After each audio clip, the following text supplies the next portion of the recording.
Good evening. I'm Mark Gooding, ZL2UFI in Upper Hutt. And I'm Debbie Morgan, ZL2DL in Upper Hutt. And I'm Stephen McNeill, ZL4HG from Christchurch. And I'm Jim Meechan, ZL2BHF in Nelson. And together we bring you the NZART official broadcast for June 2020. Good evening everyone. Leading tonight's NZART official broadcast, Presidential Comment. From Upper Hutt, here's our NZART President, Mark Gooding, ZL2UFI. Mark? Good evening everyone. As noted on the NZART website and the NZART Facebook page, NZART HQ reopened on Monday, 15 June under Level 1. Debby has returned to the new normal we are all experiencing now, and while not as cosy as a home office, I'm sure it's glad to be back. The project to deliver a digital TV by Motueka branch is still progressing, and at this stage I have no new information to pass on. Local Body Liaison Officer Douglas Burt, ZL1 BFS, reports that the appeal to the Whangarei District Council plan is now underway. NZART is financially underwriting the appeal, but we will be seeking financial support from those clubs and branches directly affected by this plan. If any member wishes to contribute to this fighting fund, then please contact Debby at NZART HQ, who will gladly give you the bank account details to deposit any funds into. This will not be an inexpensive action to undertake, as similar actions in the past have shown. However, we must protect our position and the use of the radio spectrum. On the 5 MHz or 60 metre band trial, I'm pleased to announce that the process is almost complete with New Zealand Defence Force. I expect later this year that we should have the agreement signed and the 5 MHz frequencies added to the amateur general radio user licence.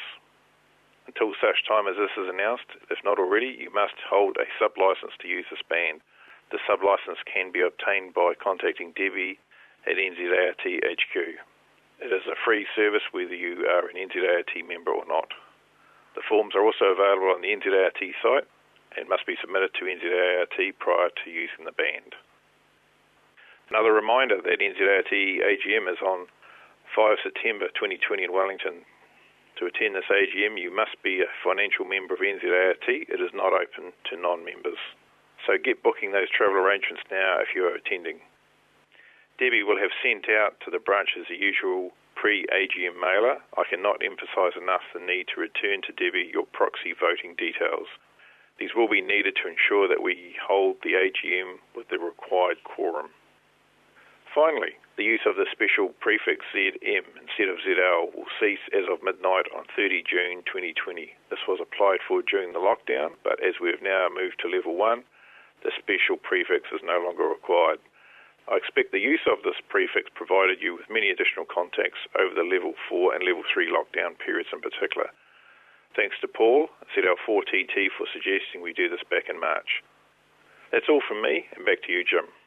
Thank you, Mark. The President of NZART, Mark Gooding, ZL2UFI. The 2020 Memorial Contest will be held over the first weekend in July. That's next weekend, Saturday the 4th and Sunday the 5th. This contest was first held in 1946 and in that year was known as the Victory Contest.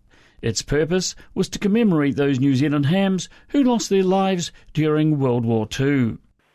You can find all the details and the rules on the NZART webpage, www.nzart.org.nz. Look under the calendar dates on the top right-hand corner of the opening web page. For our NZART Business Managers Monthly Update now, we return to Upper Hutt, and it's a welcome to Debbie Morgan, ZL2DL. Good evening, Jim, and good evening, everyone. As previously mentioned by your President, Mark, ZL2UFI, if your branch is unable to be represented at the AGM in September, please forward your branch decisions on the remit that will be placed at the meeting as soon as possible after your branch meeting. On this note, I also need to hear from anyone who is considering attending the AGM by the 1st of August so that I can ensure catering is adequate for the numbers attending. There is no charge to attend the AGM and all refreshments will be paid for by NZART. All branches should now have received their circular from me, which included NZART membership figures for your branch.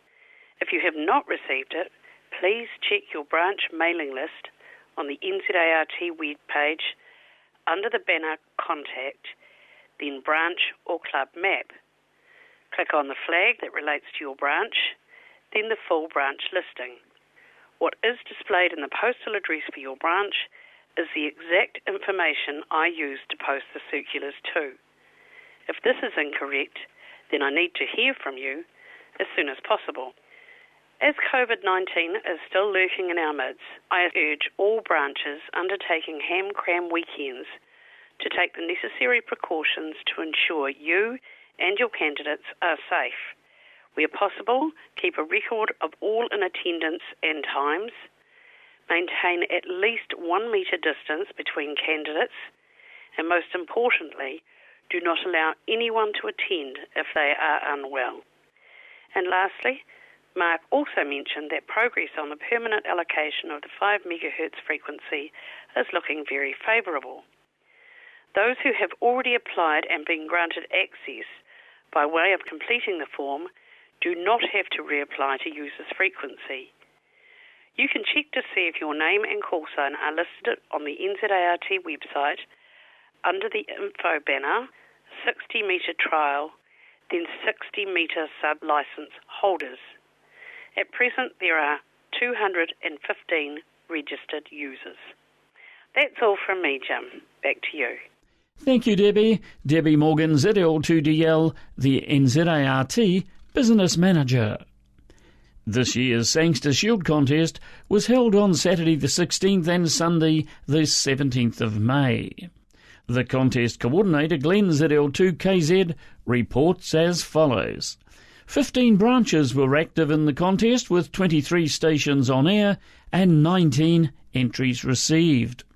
Band conditions were improved this year and almost all entrants exceeded their last year's scores, with the top 11 working all available branches.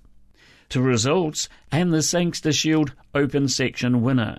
Congratulations to long-time contestant Paul Slako ZL1PC, who exceeds his own record and gains a new milestone in the Roll of Honour in being the first ever entrant to record 6 Open Section wins. Paul's first win was in 1999, and he has appeared in the Open Section podium an impressive 10 times to date. A very close second place goes to Paul Barrett ZL1XH. Third place in the Open Section goes to Bill Cousins ZL3VZ, who was also the first Arthur Stevens South Island Trophy winner this year.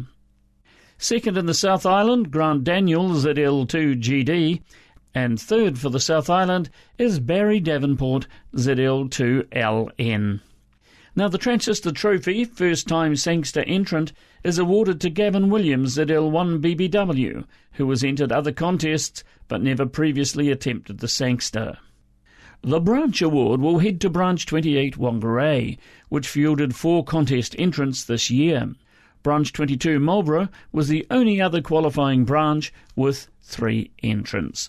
So that's the results for the 2020 Sangster Shield contest, supplied by organiser Glenn Kingston, ZL2KZ. Thank you, Glenn. Now to catch up on amateur radio news from around the world, we join the team at the Amateur Radio Newsline. The Eyeball QSO is making a comeback down under. Here's Robert Broomhead, VK3DN, with the details. Face-to-face exams are returning for amateurs and licensed candidates as exam locations put strict guidelines into place. The Australian Maritime College, which administers the exams for the Australian Communications and Media Authority, has announced that assessors will be able to proceed with the exams provided there is a COVID-safe plan and compliance is assured. The AMC's Amateur Radio Office must approve all exam sessions in advance and will not accept papers if it believes they were exposed to unsafe conditions. In response to the pandemic, exams have been given via remote assessments which required oversight by approved Level 3 AMC assessors. Clubs, meanwhile, are also restoring to some normality. In New South Wales, the Central Coast Amateur Radio Club is preparing to reopen its club rooms on the 4th of July, when it plans to hold its first face-to-face general business meeting since the start of the pandemic. There are maximum occupancy limitations, however. The meeting will also be available online for members who prefer to attend via a teleconference platform. The reopening and safety guidelines have been set forth by the New South Wales Government. Health orders which require strict compliance with sanitising procedures, as well as collecting the names and other details of attendees for tracking purposes. For Amateur Radio Newsline, I'm Robert Broomhead, VK3DN. Summer has arrived in many parts of the world, but before you curse the humidity that often accompanies the season, think of what that water vapor might be able to do for your operating power with your radio. Graham Kemp, VK4BB, reports on some of the promising research going on in Israel. What happens when water molecules interact with metal surfaces? The result is nothing short of electric. So say researchers at Tel Aviv University who've just completed a study into how the atmosphere's water vapour might just provide a renewable energy source. Soda enthusiasts and other portable radio operators, are you listening? The study from the university's Porter School of the Environment and Earth Sciences, published recently in Nature Scientific Reports, pursued the evolution of electricity in thunderstorms, noting how it morphs from vapour to droplets to ice and eventually spurs formation of the electricity we know as lightning. The researchers used a small low-voltage battery to determine voltage build-up between two discrete metal surfaces and found that when the environmental humidity dropped below 60%, so did the voltage. With humidity able to charge surfaces to as high as 1 volt, researcher Colin Price says he believes this process could eventually help develop batteries that could be recharged using water vapour in the air, provided the humidity is a very tropical 60% or higher. For Amateur Radio Newsline, I'm Graham Kemp, VK4BB. Because some of the most important things hams have to say to one another can often happen when they're not on the air, 2 national radio organizations are looking for help in getting the word out about their print and online publications. Ed Durant, DD5LP, explains. The NRRL, Norway's national amateur radio organisation, is in search of an editor to oversee its members' magazine, Bladet Amateur Radio, which publishes 6 times a year. A notice posted online said that the magazine, which is published in the Norwegian language, is considered a cornerstone of the league and major benefit to league membership. The editor will be responsible for planning and production, as well as collaboration on content. Application deadline is September 1st. Interested amateurs can direct their questions to nrrl@nrrl.no. Questions can also be directed to the current editor at Bullen, Bullen, @nrrl.no. In Australia, the Wireless Institute of Australia is looking for candidates to take over the helm of AR magazine, which has not published since its January/February edition of this year. The position of Editor-in-Chief has remained vacant since Editor-in-Chief Harry, VK6YBZ, resigned for health reasons last year. The WIA is looking for members who can assist with editorial or proofreading skills. Interested candidates can email the AR Publications Group Secretary at secretary@wia.org.au. For Amateur Radio Newsline, I'm Ed Durant, DD5LP. For now, with Karen Eve Murray, KD2GUT at the news desk in New York, and our news team worldwide, I'm Paul Brown, WD9GCO in Valparaiso, Indiana, saying 73. And as always, we thank you for listening. Amateur Radio Newsline is copyright 2020. All rights reserved. And as always, we say thank you to Newsline for the use of their copyright material. Early notice tonight that New Plymouth Branch 27 will be hosting their annual junk sale on the 26th of September. The venue once again is the Mangere Memorial Hall on the corner of Kent Road and State Highway 3, New Plymouth. Sellers from 8 a.m, buyers will be admitted to the hall at 10 a.m. Tables are available for $20 each. To book, contact secretary@zl2ab.com. Finally, in tonight's official broadcast lineup, it's Branch News. Here's Stephen McNeill, ZL4HG. Thanks, Jim, and good evening, everyone. Welcome to another Around the Branch segment for another month. And we start from the Western Suburbs Radio Club, Branch 03 NZART. And the next event is on Wednesday the 22nd of July, and that's a midwinter dinner at the Brick Lane, starting 6:30 p.m.